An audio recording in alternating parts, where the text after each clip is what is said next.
El término protestante es un término que puede ser en cierta forma despectivo, ¿no? Porque, los protestantes, cuando en realidad estamos alineados con el cristianismo de la iglesia histórica. Hemos abrazado la perspectiva de la sola escritura como criterio y horizonte de nuestra investigación. Hay un desconocimiento muy profundo sobre cómo se hace dogmática en el protestantismo. Porque es un mito bastante extendido con respecto a lo que tiene que ver con la migración evangélica hacia Roma. Cuando se hace una especie de clasificación de herejías, necesitamos identificar patrones y en base a esos patrones entonces ir entresacando lo precioso de lo vil. El papado, sin lugar a dudas, es una institución que no deja indiferente a nadie. Es una institución básicamente que ha marcado a Occidente, ¿no? Se suele preguntarse mucho si Lutero era un antisemita o no.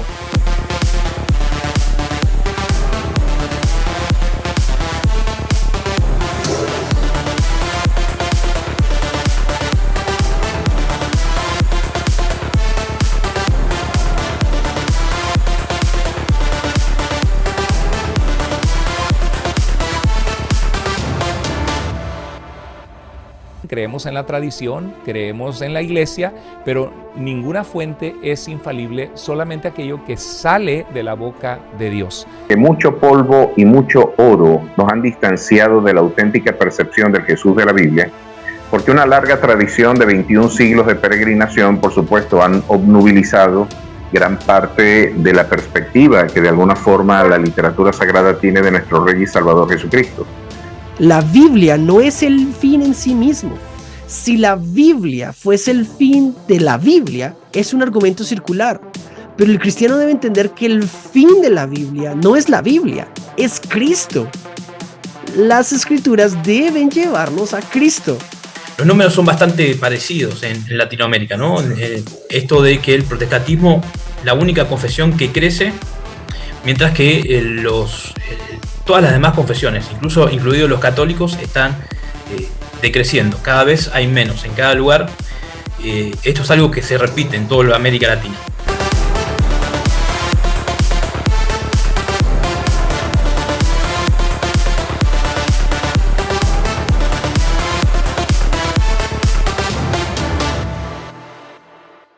No todo en Roma es herético. O sea, hay elementos de Roma que nosotros compartimos, pero hay elementos que no, y esos elementos tienen que ser encapsulados de tal manera que se puedan crear vectores que permitan de ese modo hacer más fácil la nomenclatura de las herejías que Roma puede tener y al mismo tiempo saber descubrir cuáles son herejías mayores que generan herejías menores. La Iglesia Católica es una cueva de ladrones, de homicidas, de parricidas, de pederastas, que están ahí acumulados junto al lado de ellas personas que intentan vivir la vida cristiana. Y en la cima de ellos está el papado, que intenta hasta el día de hoy seguir teniendo el poder. Y quieren seguir teniendo el poder. Los luteranos tenemos como en nuestra teología varias paradojas, ¿no? Ley y evangelio, teología de la cruz y teología de la gloria. Y en este caso había algo particular, la teología de los dos reinos, ¿no? El reino secular y el reino de el ministerio eclesiástico o la iglesia, en donde, bueno, reinaba el evangelio.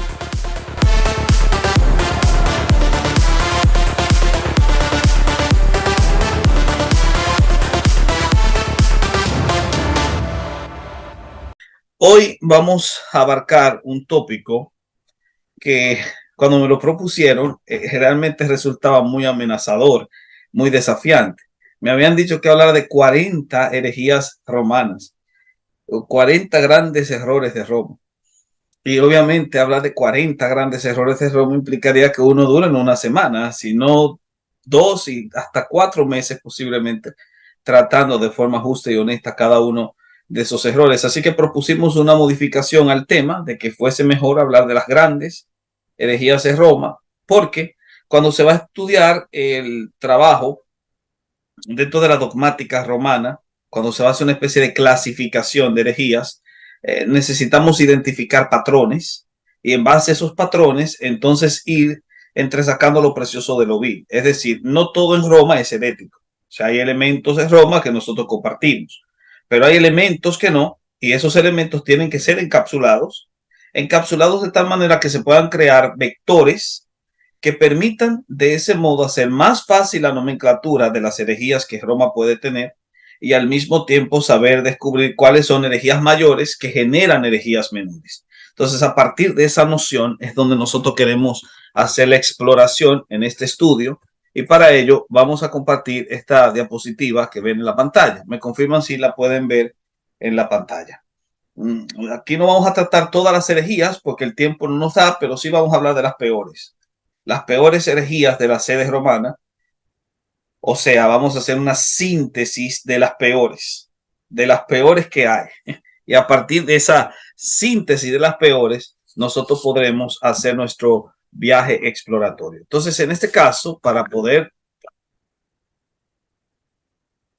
tratar esta parte, tenemos que tener una idea somera que se convierta como en una premisa o tesis que nos sirva de referencia. Y es que la ICAR en sí misma ha desarrollado ciertos postulados doctrinales que dogmatizó. Al dogmatizarlos, los calificó de infalibles, pese a que esos postulados doctrinales debían haber sido revisados con mayor precisión, con mayor detenimiento. Muchas veces se dogmatizaron porque respondían a intereses particulares, muchas veces se dogmatizaron porque respondieron a intereses populares, y al tener esta visión de un magisterio infalible, los calificaron de infalibles de tal modo que ahora se hace imposible modificarlos, se hace imposible cambiarlos, se hace imposible hacer incluso una reformulación. De hecho, hay dogmas que ellos entienden que se podrían reformular, pero hay otros que no, que son infaliblemente declarados de tal modo que si los reformulo, estaría invalidando el concepto de infalibilidad que ellos manejan de su magisterio. Entonces, ese es la premisa que queremos sustentar en esta ocasión, para poder hacer un acercamiento a las peores herejías o a los peores postulados doctrinales que Roma dogmatizó como infalibles, pese a su condición herética.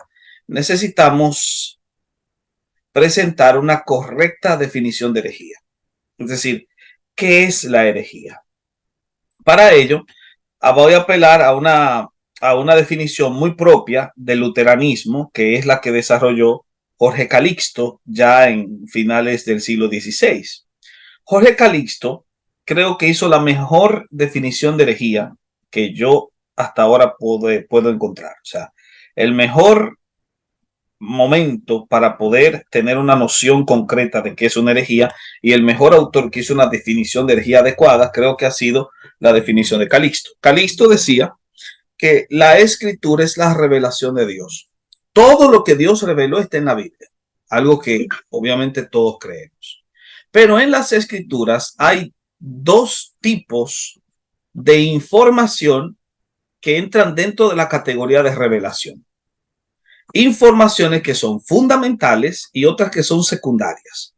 Aquí Calixto está bebiendo un poco de los filipistas y de Melanchthon con la idea de lo esencial y lo periférico.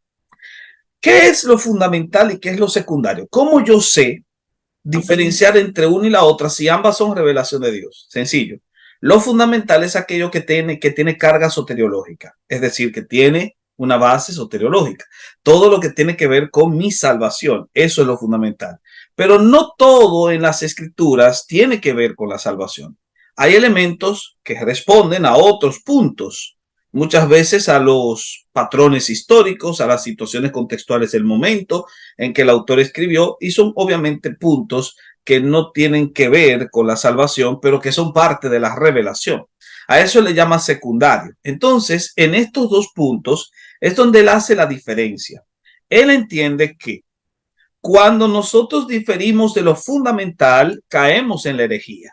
La herejía se halla en la negación o en la desvinculación de lo primero, en la revelación suficiente.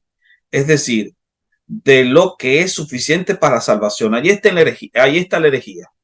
Pero cuando diferimos o nos desvinculamos de lo secundario, no caemos en la herejía, sino en el error. Entonces era así esa diferenciación entre herejía y error. El error puede ser corregido, pero la herejía es un problema mayor y la herejía tiene que ser atacada, tiene que ser contradicha Y si alguien se mantiene en un postulado herético, con el tal ni aun comáis. Así es la forma como nosotros entendemos la separación entre herejía y error y cómo eso afecta la relación que podemos tener con alguien que se identifica como cristiano, pero que maneja, ya sea como persona o como comunidad, una doctrina que fundamentalmente ha sido desvinculada de la ortodoxia y se ha convertido en herejía. Esa sería la definición entonces de herejía: desvinculación de lo fundamental en la revelación de la escritura, lo fundamental para nuestra salvación. Esa es la definición de herejía. Voy a repetir otra vez. Una herejía es la desvinculación en la revelación fundamental para salvación. Eso es herejía. Todo lo que atente contra la manera como las escrituras nos presentan la salvación, lo que tiene que ver con la gente de salvación y lo que tiene que ver con la praxis de aquellos que han sido salvos, obviamente entra en el terreno de la herejía. Y el catalizador que me permite a mí identificar si una cosa es herética o no es el dogma. Los dogmas son los catalizadores para identificar las herejías. O en otras palabras, las herejías se descubren a la luz de cómo deforman el dogma. Dogmas deformados a causa de una visión herética. Esos dogmas, por supuesto, van a generar un resultado y el resultado se va a reflejar en la ortopraxia, que es la manera como nosotros practicamos nuestra fe, y en la ortopatía, la manera como nosotros sentimos nuestra fe, cómo nosotros aplicamos nuestros afectos en la relación con lo que creemos y cómo nosotros lo aplicamos en relación con la gente. Los afectos y los sentimientos que son parte de nuestra experiencia religiosa también pueden ser afectados por un dogma deformado heréticamente, igual que pasa con la ortopraxia, ¿entienden? Si yo tengo una visión herética de la cena del Señor, obviamente esa visión herética va a deformar la manera como celebramos la Eucaristía. Si tengo una visión deforme de Cristo, eso va a implicar también que eso afectará mucho la manera como yo me relaciono a través de las prácticas litúrgicas con Cristo. Eso es vital que nosotros lo entendamos. Y como vital es, vamos a establecer una frase que se quede como lema y que ustedes puedan anotar. Las herejías solo se descubren a la luz de cómo deforman el dogma. Repito otra vez, las herejías solo se descubren a la luz de cómo deforman el dogma. Y hacemos la pregunta, ya que entendemos esto, ¿cuántos dogmas ha definido la ICAR? ¿Cuántos dogmas definió? El total son 44, más o menos. Pero ese es el total, 44 dogmas. De modo tal que no todo en la ICAR se ha definido dogmáticamente. Hay cosas que no se han definido dogmáticamente, pero hay 44 dogmas definidos. Y de esos 44, 35 más o menos son comunes a nosotros. Estamos de acuerdo con ellos en 35, pero hay 9 que son repudiables y posiblemente haya más, porque aquí estoy solamente hablando de las peores herejías. Pero hay 9 que son repudiables y esos 9 generan hijos, generan abortos, generan una arborización, obviamente, del campo herético que hace que Roma lentamente se vaya deformando dogmáticamente.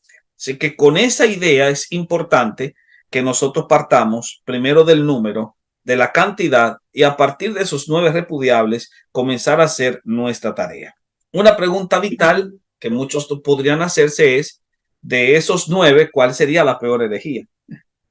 Obviamente, para poder responder a una pregunta como esa, necesitamos crear una clasificación en grupos básicos para poder ver la arborización de esos grupos al irse desarrollando nuevos conceptos heréticos que se van a reflejar en la ortopraxia y en la ortopatía.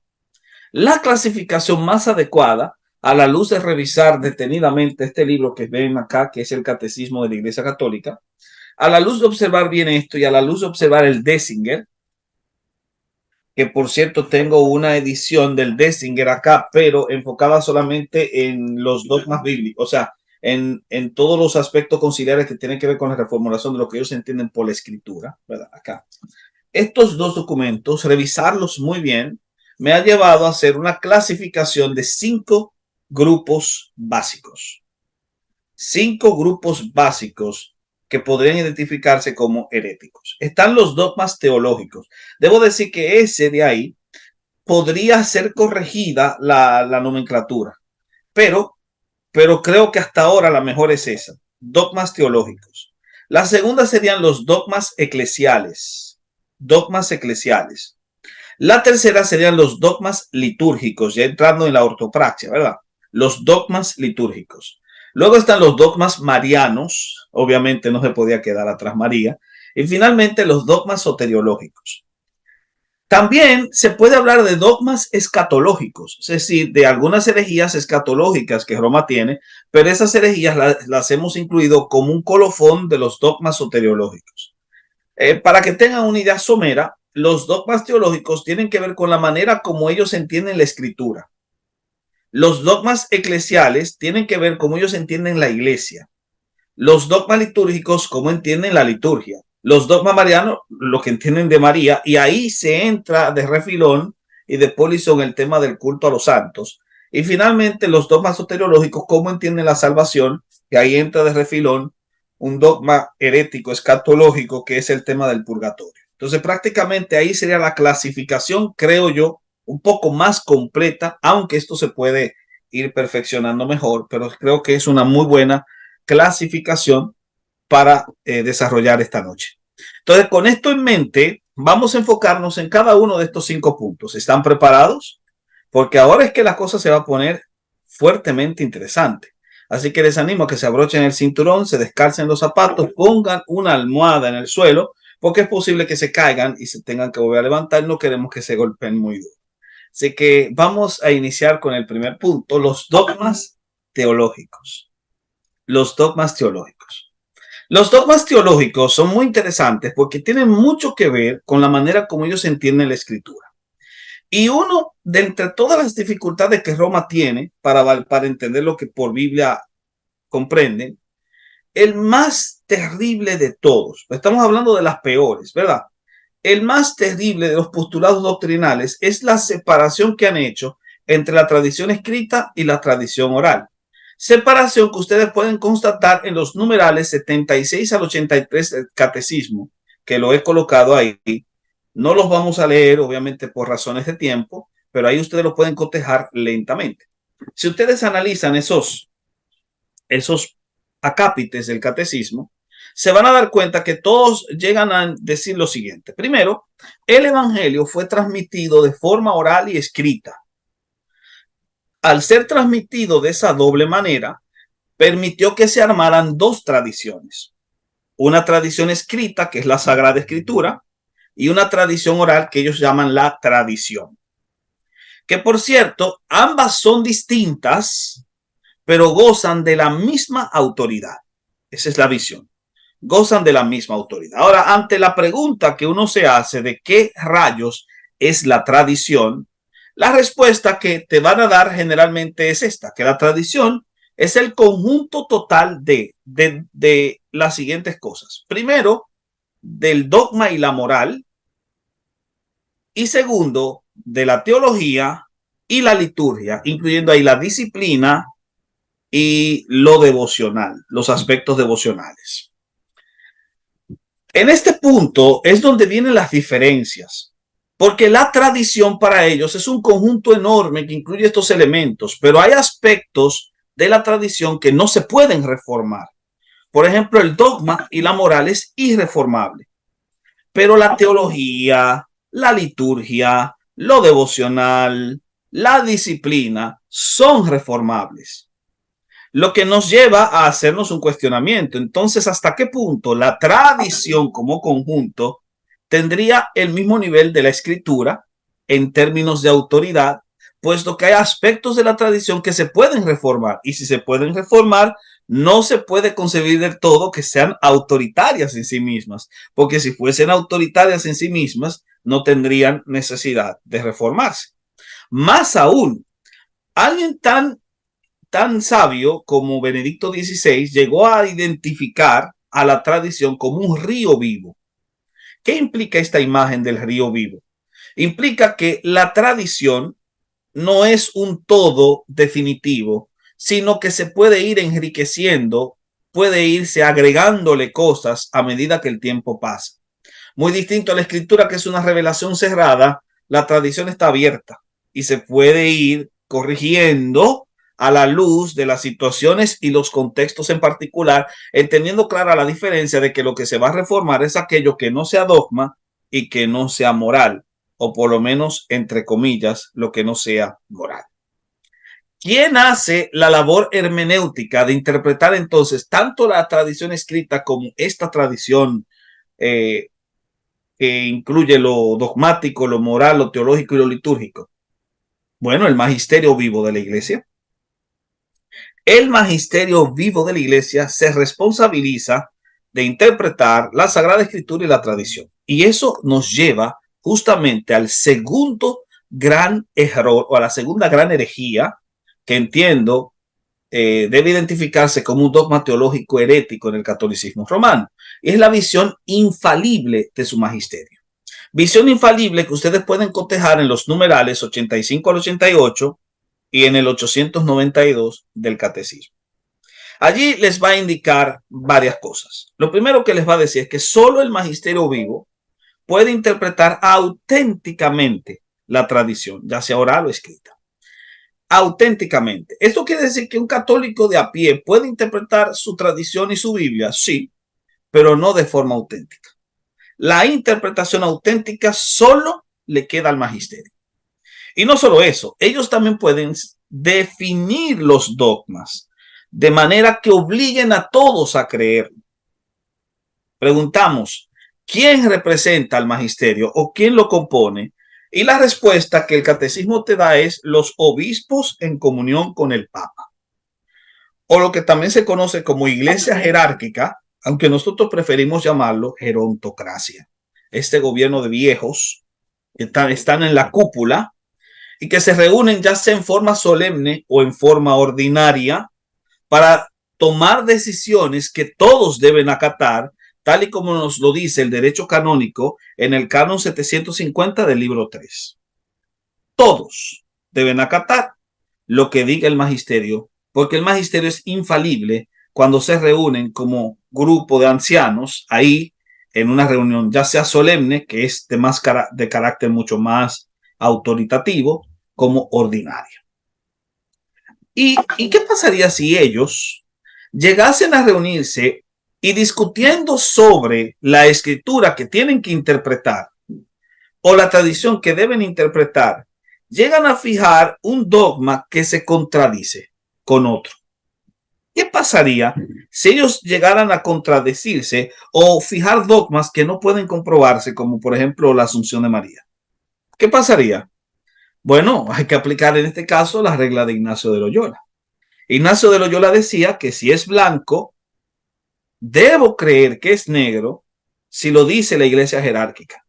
Eso lo van a encontrar en los ejercicios espirituales 365. Si la iglesia jerárquica dice que es negro, lo que yo veo que es blanco, yo debo creer que es negro. Si la iglesia jerárquica así lo dice. En otras palabras, suicidio intelectual. Suicidio intelectual. Por haberle adjudicado infalibilidad a un grupo de viejitos mortales. Ese sería el panorama de las dos peores herejías que clasificamos como dogmas teológicos.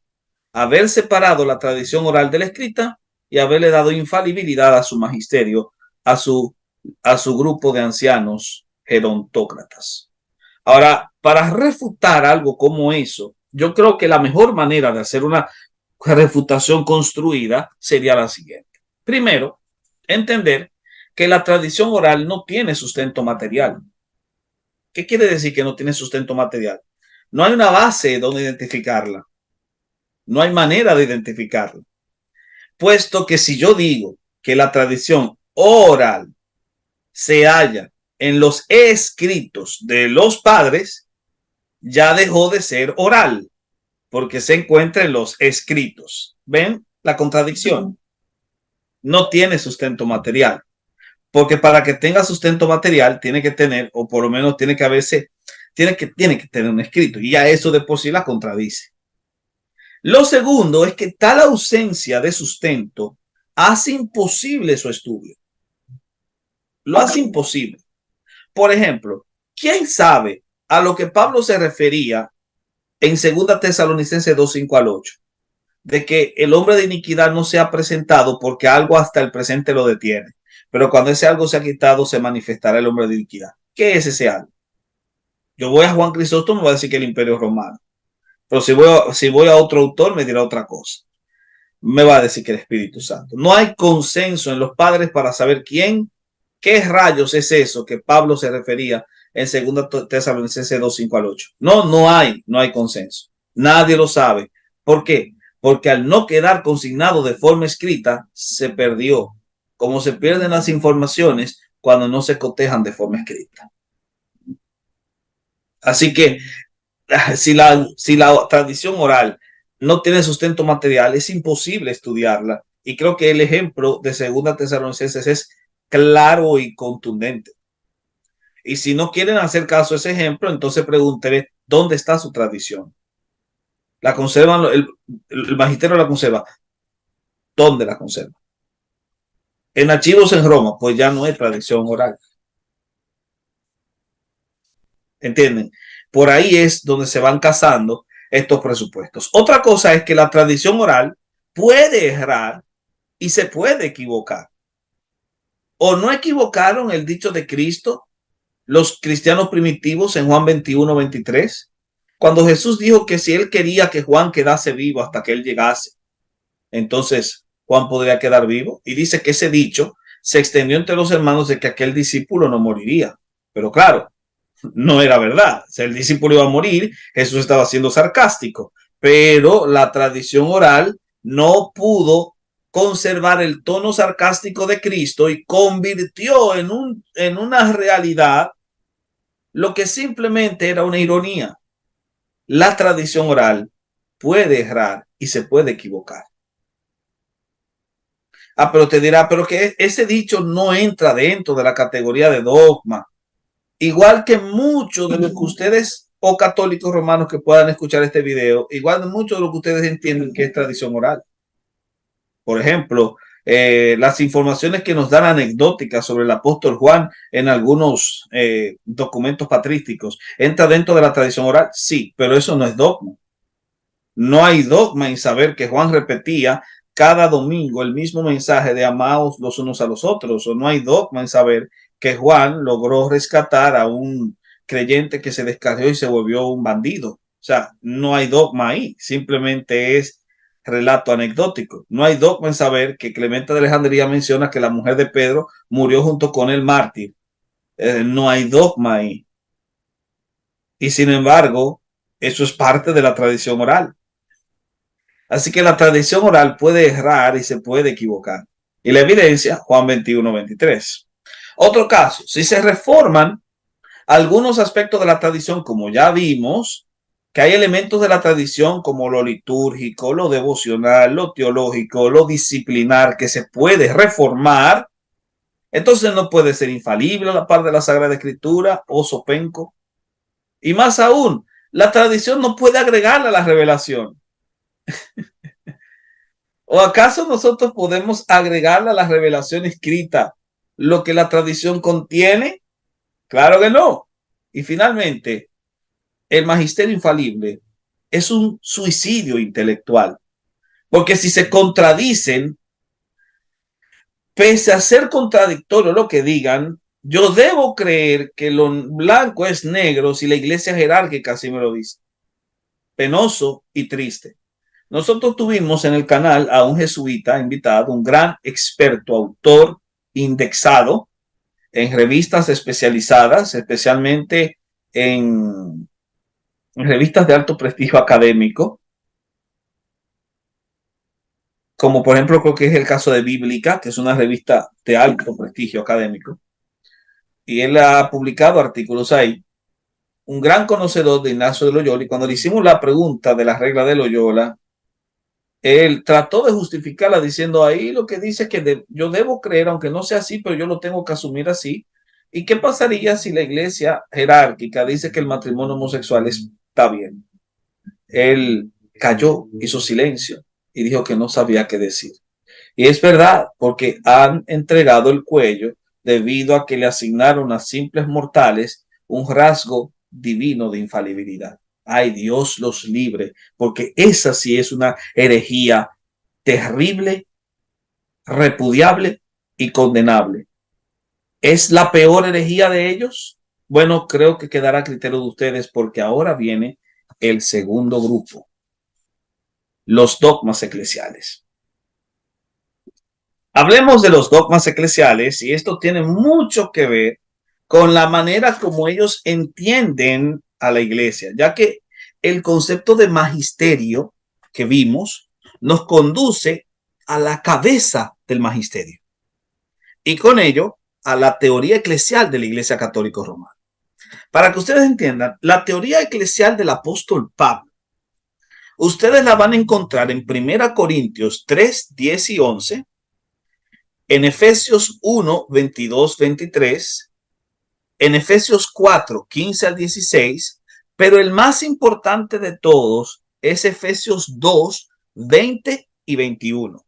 Para los que no lo saben, si Romanos es un manual soteriológico, Efesios es el manual eclesiológico del apóstol Pablo.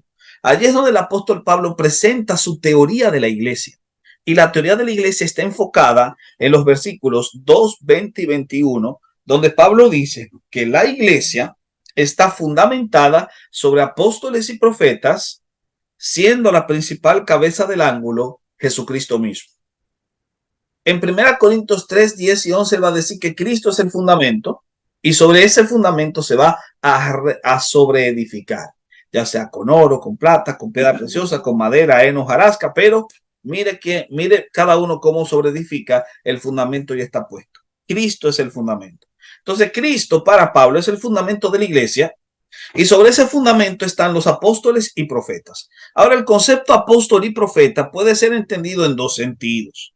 El primer sentido sería en un sentido eufemístico, es decir, que el apóstol Pablo está creando un eufemismo para hablarnos de una cosa que está representada en los conceptos de apóstol y profeta. ¿Qué es eso que está representado allí? Entendemos o entienden muchos eruditos que es la Sagrada Escritura. ¿Por qué? Porque la Sagrada Escritura está dividida en dos, Antiguo y Nuevo Testamento. El Antiguo escrito por los profetas y el Nuevo escrito por los apóstoles. Por lo tanto, cuando dice que está sustentada sobre apóstoles y profetas, está hablando que está sustentada sobre el Nuevo y el Antiguo Testamento, colocando en primacía el Nuevo al decir apóstol primero que profeta, para dar a entender que el Nuevo es la regla hermenéutica con la que entendemos el Antiguo, y que toda esa palabra está sustentada sobre Cristo. Ese es el fundamento de la iglesia. La segunda manera de entender apóstol y profeta es en un sentido ministerial. Es decir, los apóstoles serían los obispos. En este caso, los líderes obispales o los líderes pastorales de cada congregación. Esos líderes pastorales están fundamentados sobre Cristo porque Cristo es la única cabeza de la iglesia. De manera tal que la iglesia está construida sobre sus obispos que están en Cristo. En Cristo. Cristo es su cabeza. Y los obispos y los líderes dinámicos como profetas serían en este caso la plataforma sobre la que la iglesia se sobreedifica. Esa es la imagen segunda que muchos entienden el apóstol Pablo dice ahí. Ahora, esta imagen no calza con la eclesiología que la ICAR sostiene, porque la ICAR cambia eso y presupone que no es Cristo la cabeza o el fundamento de los obispos o de la escritura. No, sino el Papa, supremacía papal, tal y como lo evidencia el Satis Cognitum, que es el documento más importante para hablar de la primacía de Pedro y de la primacía papal, como los numerales 880 al 886 del Catecismo de la Iglesia Católica Romana. ¿Qué enseñan estos? Bueno, que en razón de Mateo 16, 18, se supone que Pedro representa al obispo de Roma. Como Pedro representa al obispo de Roma, o sea, el obispo de Roma, se convierte en la cabeza de la iglesia. Cabeza, y lo coloqué con palabras mayúsculas. Cabeza de la iglesia.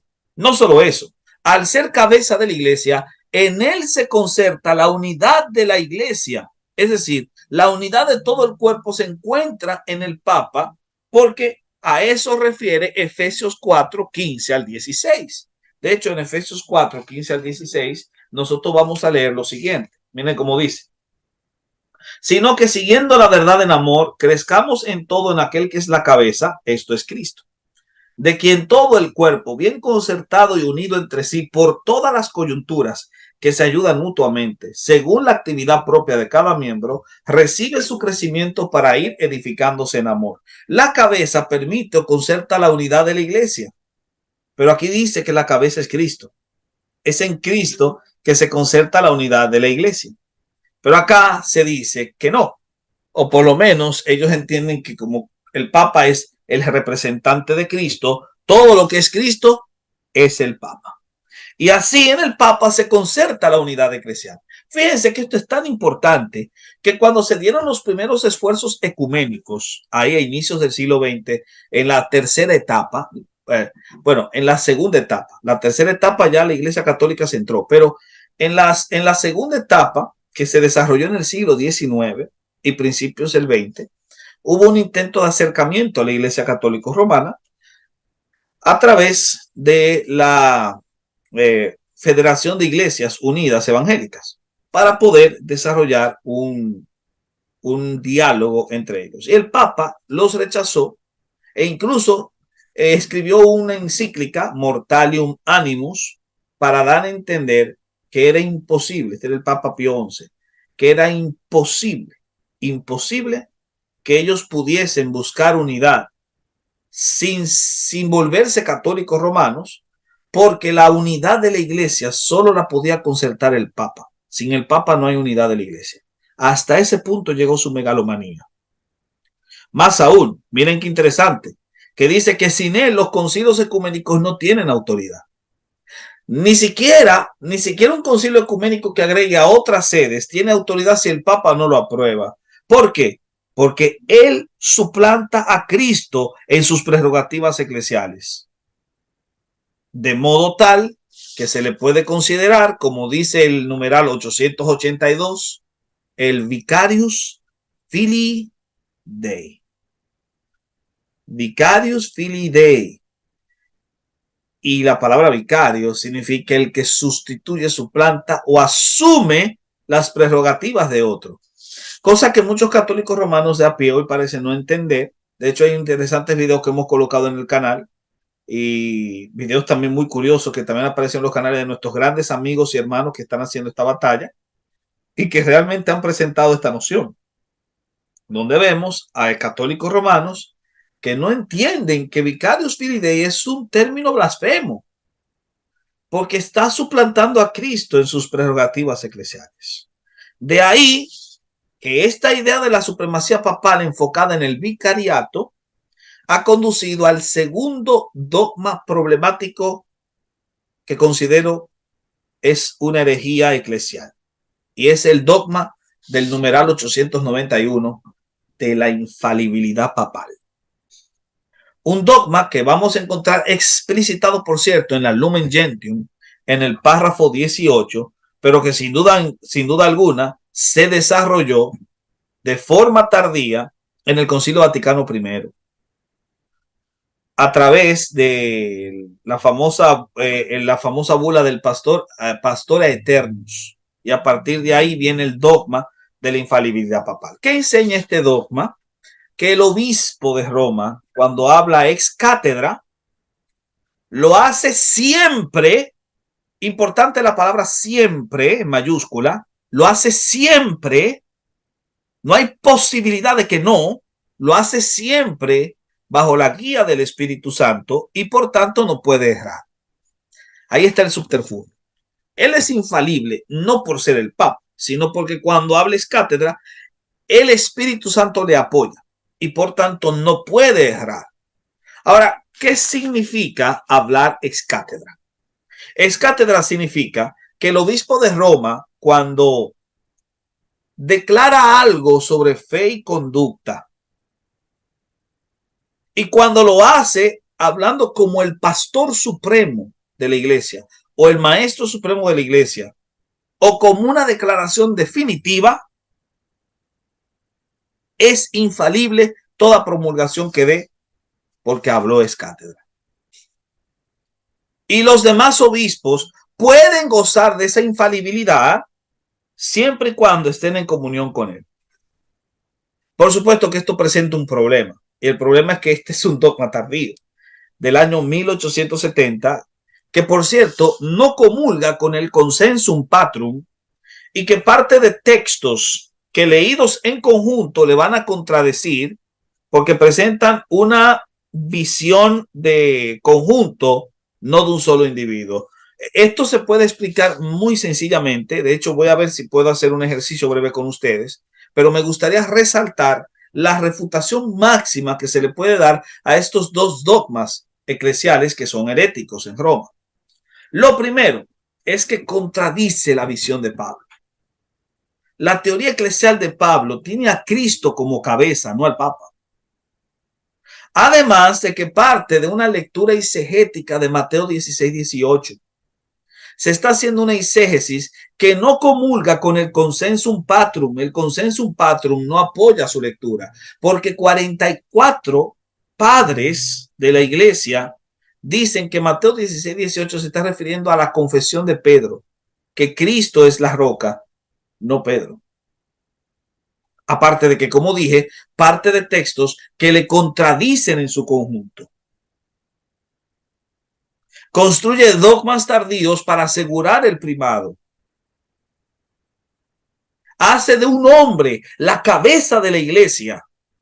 Y lo peor de todo, ha caído en el espíritu del anticristo. Ese espíritu del anticristo descrito en 2 Tesalonicenses 2:4, donde dice que se hace pasar por Dios, se sienta en el templo de Dios y se hace pasar por Dios. Es terrible esta situación, señores. Terrible esta situación. Quiero ver si puedo compartir la pantalla. Aquí voy a buscar inmediatamente para que ustedes vean hasta qué punto es cierto lo que digo. Esto de que a veces manejan inadecuadamente los textos para tratar de justificar sus ideas. Vamos a infalibilidad papal. Vamos a buscar el sustento bíblico. Aquí, citas bíblicas en las que se basa la infalibilidad. Miren las supuestas citas, ¿verdad? La clásica, Mateo 16-18. Todas las que están directamente vinculadas con Pedro, que se pueden entender de muchísimas maneras, que no tienen nada que ver con eso. Miren esta, señores. Edificó su casa sobre roca.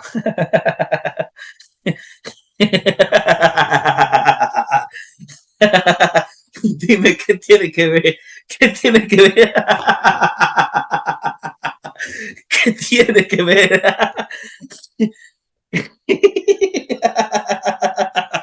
Yo pregunto, ¿qué tiene que ver el hombre que construyó su casa sobre la roca? Perdónenme, pero es que a veces la desfachatez y la estupidez hacen que uno diga que la ignorancia es atrevida. Otra, por acá.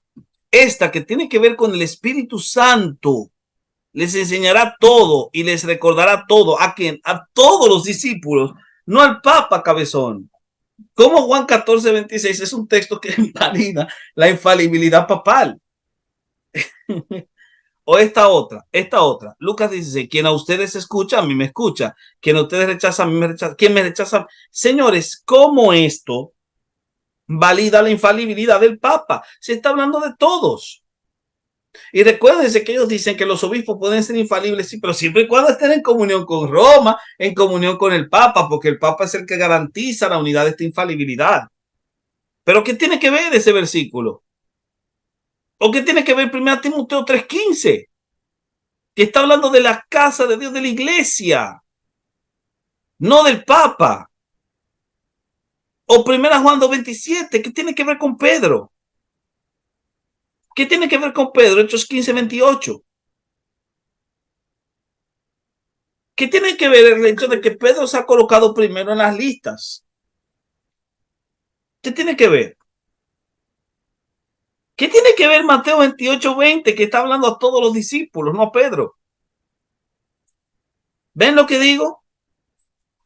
Este simple ejemplo que les acabo de evidenciar muestra el punto de que ellos parten de textos que le contradicen en su conjunto. Pero basta ya de los dogmas eclesiales porque me voy a partir de la risa. Vamos entonces a lo que tiene que ver con los dogmas litúrgicos. Los dogmas litúrgicos, señores. Miren, antes de pasar a hablar de los dogmas litúrgicos como tal, debo aclarar esto, porque este es uno, entiendo yo que es uno de los peores errores no, de las peores herejías de Roma. La plataforma de los dogmas litúrgicos descansa sobre una premisa que se repite muchas veces cuando se va a ordenar a un sacerdote.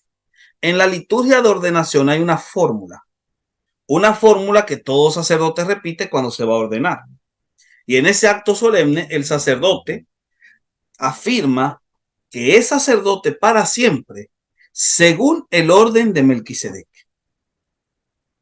La fórmula litúrgica de ordenación le dice al sacerdote, ese cura villero o ese cura que va a hacer la celebración eucarística en la parroquia cerca de tu casa, que él tiene un sacerdocio eterno, según el orden de Melquisedec. Ok. A partir de ahí viene este interesante acápite que se conoce como el sacerdocio jerárquico eterno, que ustedes lo pueden confirmar en los numerales del 1544 al 1552 del Catecismo, así como del 1575 al 1584, y por razones de espacio no mencioné otros, pero ustedes lo van a encontrar si simplemente se animan a leerlos. ¿Qué dicen esos numerales? Lo siguiente. Primero, el sacerdote replica el orden apostólico a una escala menor que los obispos y que el Papa, pero replica ese orden apostólico. De modo tal que al replicar el orden apostólico representa a Cristo, y como representa a Cristo, asume la prerrogativa de Cristo al ordenarse como sacerdote para siempre, según el orden de Melquisedec. Señores, y eso a él le confiere una posición por encima de los demás creyentes. ¿Por qué? Nosotros los protestantes creemos en el sacerdocio universal de los creyentes y lo creemos porque es bíblico. Bueno, oh sorpresa, los católicos romanos también entienden que todos los creyentes son sacerdotes porque fuimos hechos una nación de reyes y sacerdotes, dice Pedro. No puede negarse. Pero aguantaos, que los romanos dicen que hay niveles y que como estos recibieron el sacramento de la ordenación, entonces han sido colocados en una posición por encima de los demás creyentes. Es decir, ellos son sacerdotes en un sentido jerárquico, mientras los otros lo son en un sentido no jerárquico. Y como esta ordenación es sagrada, porque es sacramental, la ordenación al ser sacramental, y esta palabra es importante y tienen que aprendérsela, es indeleble. Eso lo van a encontrar en el numeral 1584. ¿Qué quiere decir que es indeleble? Es más, se lo voy a leer. Vamos a buscar el numeral 1584. Y en el 1584, miren cómo dice. Dice así. Puesto que en último término es Cristo quien actúa y realiza la salvación a través del ministro ordenado, la indignidad de éste no impide a Cristo actuar. Importante. Es indeleble.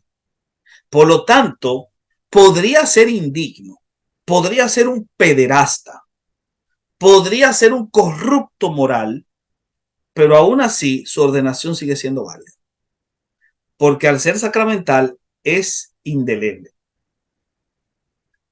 Más aún, ustedes pueden seguir viendo mucho esta información, pero ustedes cuando vayan a buscar el tema del sacramento indeleble, lo pueden abundar mucho más en los numerales 1581 en adelante, y hay otros más donde les va a decir directamente que los sacramentos son válidos aunque el tipo sea un violador de niños por causa de su ordenación.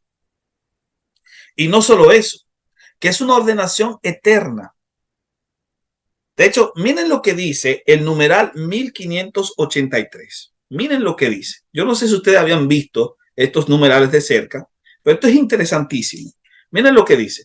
Un sujeto válidamente ordenado puede, ciertamente, por justos motivos, ser liberado de las obligaciones y las funciones vinculadas a la ordenación. O se le puede impedir ejercer. Es decir, un sacerdote que solicita que ya no quiere ser sacerdote, o uno que por alguna situación se le dice que no puede ejercer. Pero, no puede convertirse de nuevo en laico en sentido estricto. ¿Y por qué? Porque el carácter impreso por la ordenación es para siempre. La vocación y la misión recibidas el día de su ordenación lo marcan de manera permanente.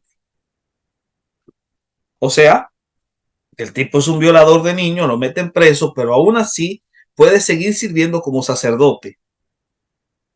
Porque es sacerdote, o sea, su ordenación es indeleble.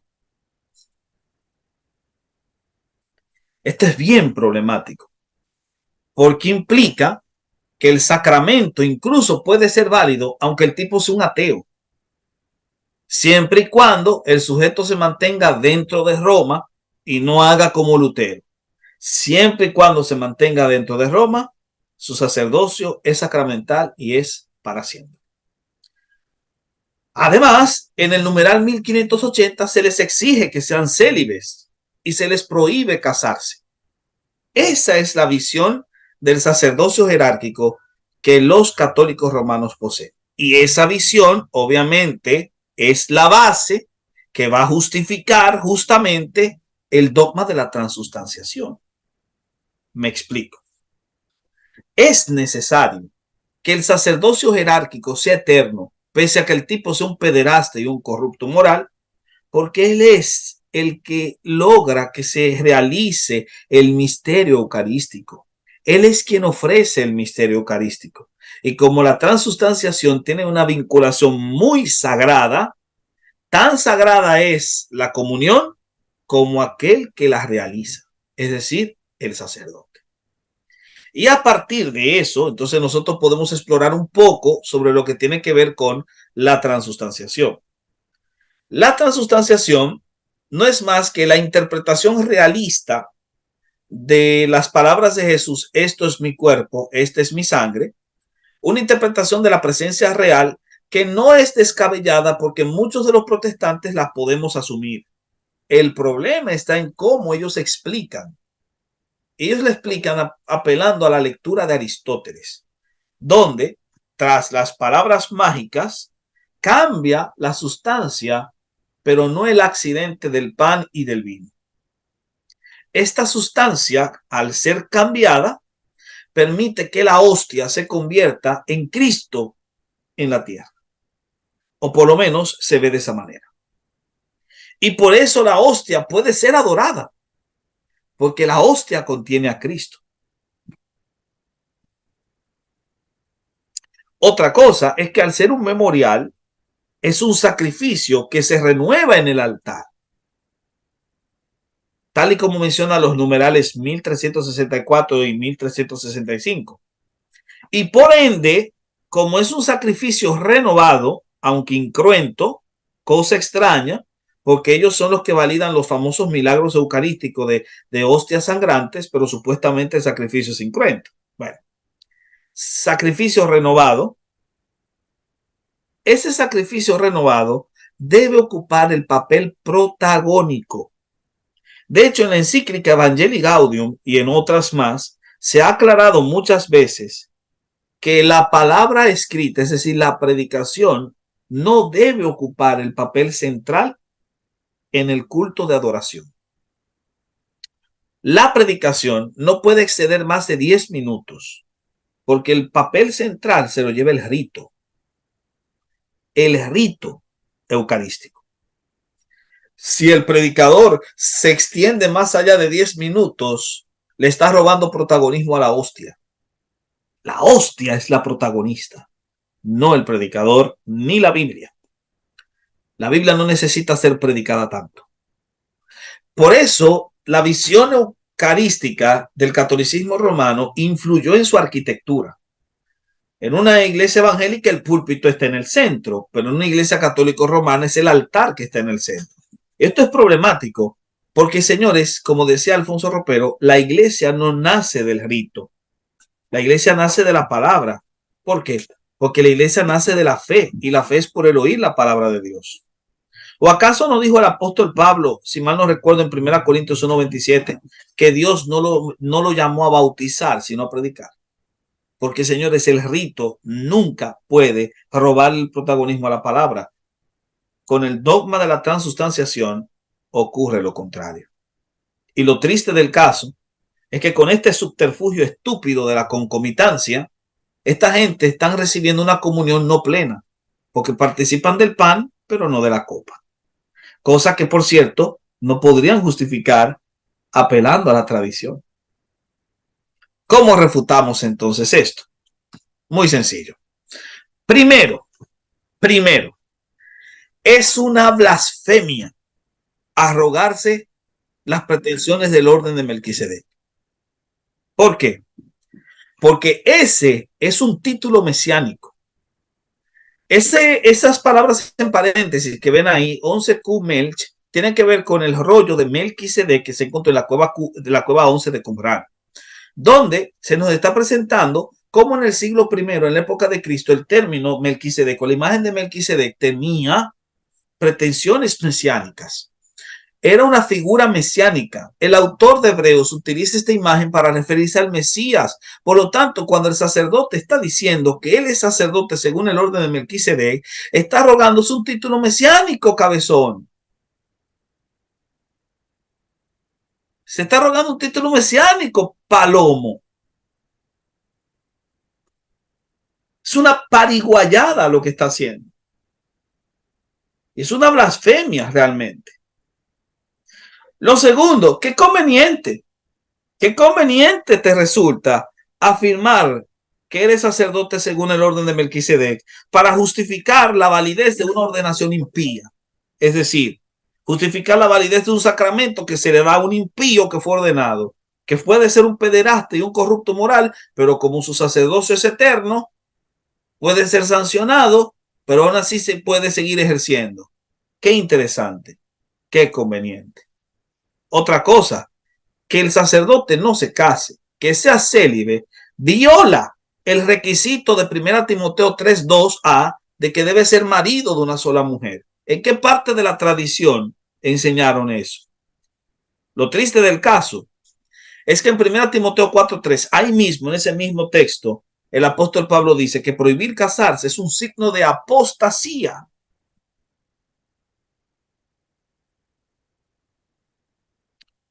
La transustanciación, por otro lado, contiene muchísimos errores. Errores de tipo conceptual, errores de tipo histórico, errores de tipo bíblico, errores de tipo práctico. Para que entiendan, hace una lectura inadecuada de Aristóteles. ¿Por qué? Porque Aristóteles dice que la sustancia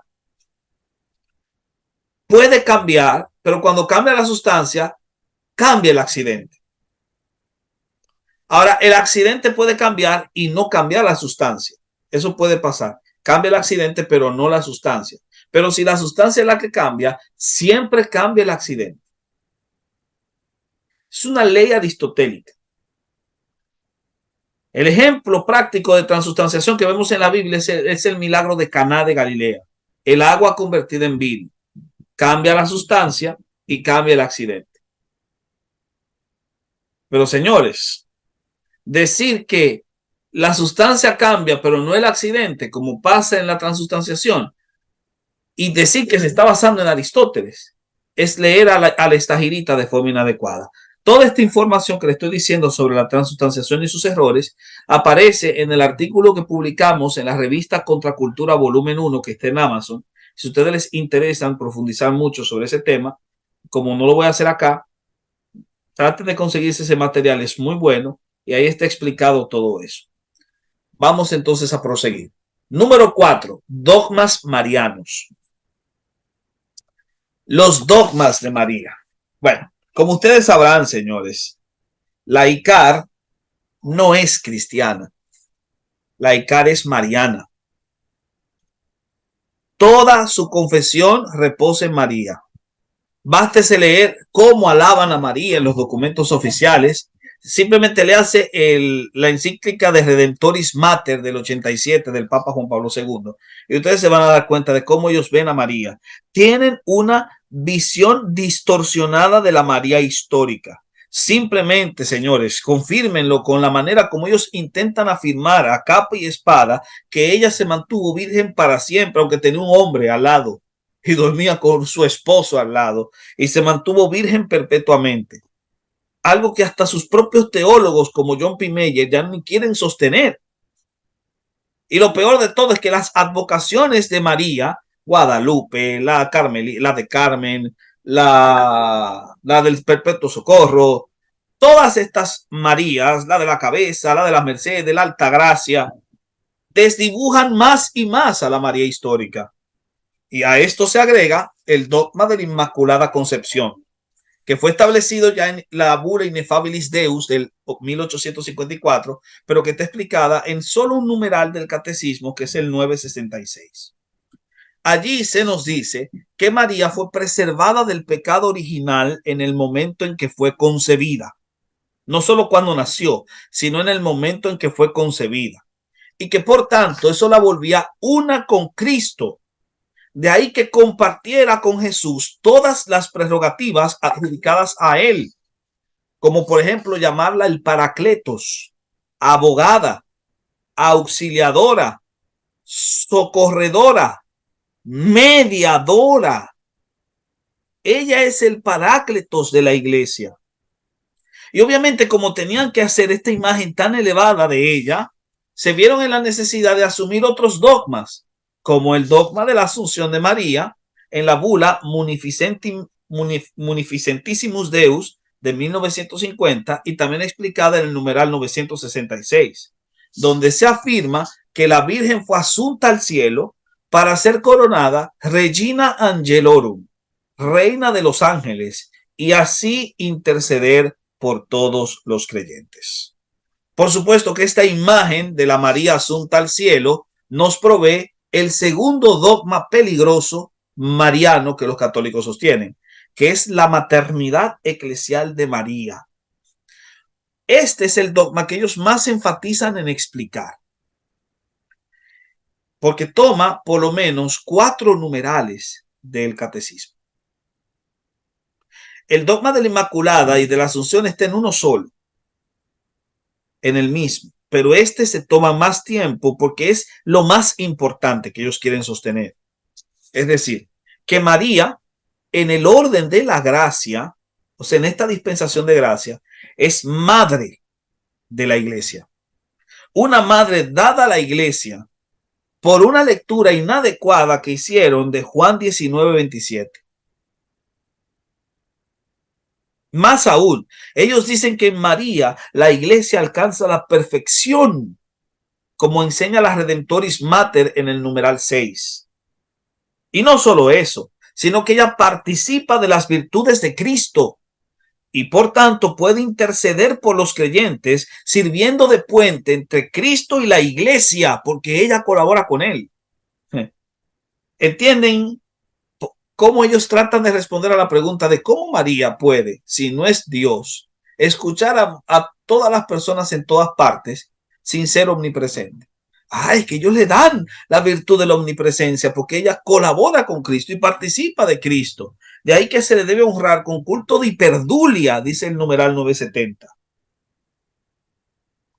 Claro, a otros santos se les asigna este papel y se les adora con un culto menor, lo que nos lleva entonces al otro error o al otro gran problema, que es el culto a las imágenes, que ha sido validada en el Dessinger 656 y por el mismo Aquinate en la Suma Teológica, parte 3, cuestión 25, que el mismo culto que se le da a Cristo se le debe dar a su imagen, culto de la tría. Obviamente que estos dogmas tienen que ser refutados. Y la mejor manera de refutarlos es decir, que la Inmaculada Concepción, en primer lugar, esa idea no era creída por todos. E incluso Santo Tomás de Aquino, el mismo que valida el culto a las imágenes, no es lo suficientemente estúpido como para creerlo. La rechaza. Pese a que Richbel Meléndez dice que no, pero sí, la rechaza. Y hasta que él nos muestre la cita, tenemos que afirmarlo. Lo siguiente es que la Asunción de María no puede rastrearse en la tradición, salvo de apócrifos que fueron condenados por la misma ICAR. La maternidad eclesial mariana es una eisegesis de Juan 19:27, donde se incurrió en el paradigma de la equivocidad. Cometieron un error gravísimo. Aquí hago una nota al pie de página. Es curioso que el dogma de la transustanciación nace por una lectura eisegética con paradigma de equivocidad, igual que esta, pero es diferente. El problema con la transustanciación fue que ellos interpretaron de forma literal lo que debió ser simbólico, mientras que en Juan 19:27 interpretaron de forma simbólica lo que debió ser literal. ¿Entienden la diferencia? El gran error de estos lectores excelentes y grandes analistas de la escritura, como la gerontocracia del magisterio de la ICAR. Menuda panda de palurdos. Ahora, también han distorsionado la figura histórica de María y han hecho que la figura de María usurpe el papel del Espíritu Santo, porque es el Espíritu Santo el paracletos de la iglesia. De hecho, señores, la imagen de la Virgen que presenta el famoso mariólatra Alfonso María Ligorio es una aberración. Alfonso María Ligorio llega a presentar a María en una imagen diciendo que ella, cuando tú te acercas pidiéndole, se acerca a su hijo que está muy enojado con nosotros y le enseña los pechos que mamó. Y le dice, mira los pechos que mamaste. Por estos pechos, concédele la petición a aquel que me pide. Eso es una aberración, producto de un fanático, de esos que toman textos bíblicos, le quitan el nombre de Dios y le ponen el de María. El que oiga, entienda. Y finalmente, el culto de la tría a los santos es una vulgar idolatría. Por más que la quieran defender con subterfugios de dulia, hiperdulia, la tría es una vulgar idolatría. Y hasta aquí el tema de los dogmas marianos, que me estoy encendiendo. Y pasemos a los dogmas soteriológicos, que son los últimos para poder concluir. Estos dogmas, debo decir que aquí solamente coloqué los más relevantes, pero aparecen en muchos más elementos dentro del catecismo, especialmente a partir de los numerales 405, pero después en los numerales del 1425 al 1479 y en el numeral 2515. Y obviamente que aquí es un poquito más genérico lo que tenemos que decir, porque ciertamente la ICAR ha tenido que ir corrigiendo la perspectiva soteriológica que habían tenido debido al fuerte énfasis semipelagiano que ellos tenían desde antes. En la dogmática católica, para que se entienda, nosotros somos salvos por gracia. Ellos entienden que esa gracia es inmerecida. Entienden que somos justificados por fe debido a la necesidad que generó la caída. Pero, ¿qué es lo que ellos entienden por gracia? Ahí está el problema. Que cuando hablan de gracia, cuando hablan de justificación, cuando hablan de predestinación, ellos desvirtúan los conceptos. La gracia en el catolicismo romano está oscurecida por la idea del mérito. creando una ficción dicotómica desde el escolasticismo en base al mérito de condigno y mérito de congruo, del cual no puedo explayarme acá porque tomaría mucho tiempo. Pero sí, la han desvirtuado por la idea del mérito. La justificación la han segmentado en dos.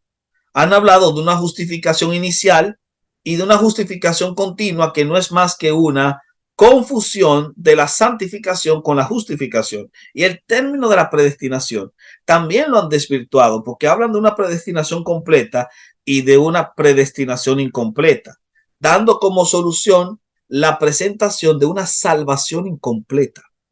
La idea de salvación en el catolicismo romano es incompleta. Por eso ellos no pueden tener seguridad ni certeza de salvación.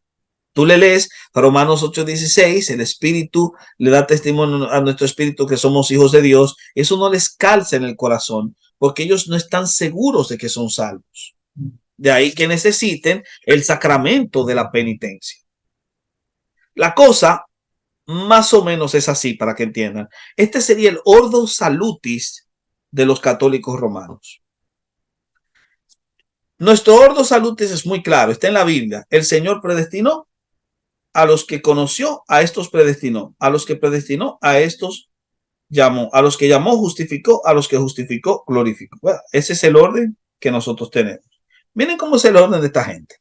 Dios predestina, pero de forma incompleta. Naces con el pecado original, pero no naces del todo depravado. Te bautizan y en el bautismo se te borra el pecado original y recibes una justificación inicial, pero te quedaste con la concupiscencia. Esta justificación inicial que tú recibiste no es completa. De hecho, necesitas otros medios para lograr una justificación continua que no se va a dar por la fe solamente, sino por la participación de esos medios. Y si logras cumplirlos hasta el final, entonces vas a recibir una predestinación completa. Es decir, vas a completar tu predestinación. La predestinación Dios la hace, pero tú la completas. Esa sería la imagen que ellos toman. Y tú te preguntas, ¿cuáles son esos medios que tú necesitas para continuar tu justificación y completar tu predestinación? Son la penitencia interior, írate a donde un sacerdote a confesarte de forma auricular para que él te diga que reces 5 Padre Nuestro y 25 Ave María. Y claro, si tienes dinero, cómprate una indulgencia plenaria, que apelando al tesoro de los méritos de Cristo, de María, de los santos, hasta de las ánimas del purgatorio, bueno, tú puedes recibir el premio escatológico de reducir el tiempo que vas a durar en el purgatorio. Se te van a reducir por lo menos la pena en unos 335.8 millones de años, pero claro, tú no sabes cuándo vas a salir. El icarista, señores, no está seguro de que es salvo, pero él sabe que por lo menos irá al purgatorio, aunque no sepa por cuánto tiempo.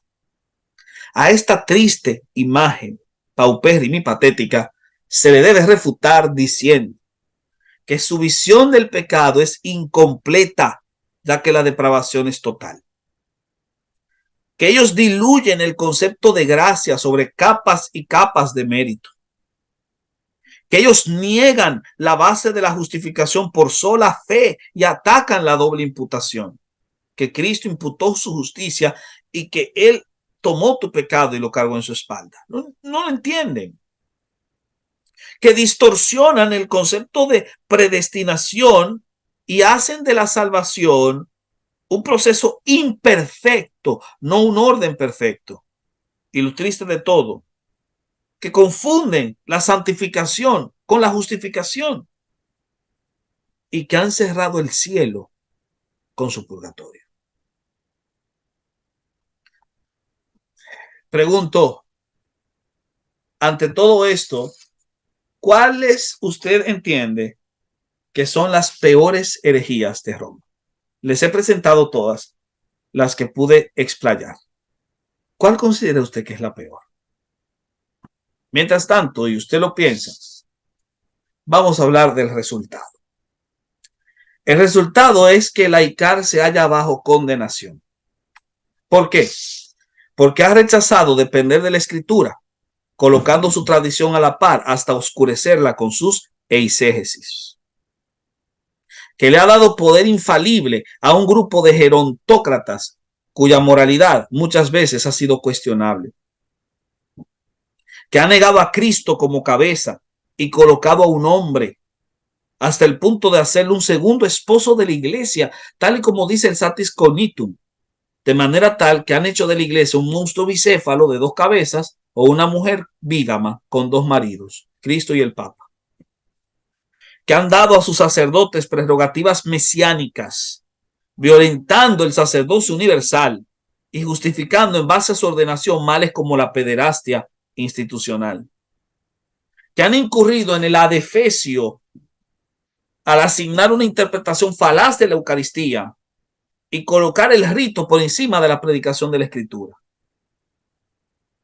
que cayeron en la idolatría al distorsionar la figura de la María histórica y crearon un ídolo alimentado por subterfugios que incluso les conducen a reverenciar santos y, como dice mi amigo Edgar, que viene después de mí, chupar yesos, algo que ya Tertuliano denunció cuando dijo que cuando una iglesia cae en idolatría es evidencia de que Dios la abandonó. Más aún, negaron la certeza y seguridad de salvación basadas en Cristo, dándole un papel al hombre, violentando los conceptos de gracia, predestinación y justificación, mientras le arrogaban a cierta casta la facultad de proveer mecanismos automáticos de redención, de rézate 5 Padre Nuestro y 39 Ave Marías. Hijo del diablo, que les han cerrado el cielo al indicarles que necesitan pasar por el purgatorio mientras desangran sus bolsillos con indulgencias plenarias. ¿Qué nos dice la Biblia sobre una iglesia que haga eso? El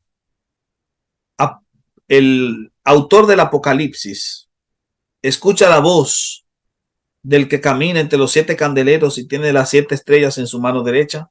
Escribe al ángel de la iglesia en Éfeso, Esmirna, Sardis, Pérgamo, Tiatira, Filadelfia, Laodicea.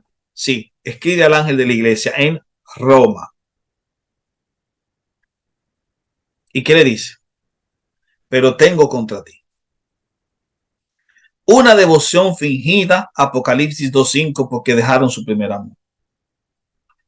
Una idolatría, entre comillas, cristiana, de acuerdo a Apocalipsis 2:14, porque mezclaron el camino de Balaam. Un sincretismo falaz al escuchar a esa mujer Jezabel en Apocalipsis 2:20. Ellos son, como dice Apocalipsis 17:1-6, una ramera que bebe de la sangre de los santos borracha, está y se monta sobre el poder del Estado. ¿Y cuál es la sentencia? Si no te arrepientes, quitaré tu candelero de su lugar. Apocalipsis 2:15. Pelearé contra ellos, dice en el verso 16. Vendré como ladrón, dice el capítulo 3, verso 3. Y los vomitaré de mi boca, dice el capítulo 3, versículo 16. En conclusión, señores, como dije en otra ocasión, hay fundamento bíblico para demostrar cómo ciertas sedes, cuando han colmado su apostasía, se les condena con la destrucción. Por tanto, apelar, por ejemplo, a Mateo 16:18b, que dice que las puertas del infierno no prevalecerán contra ella.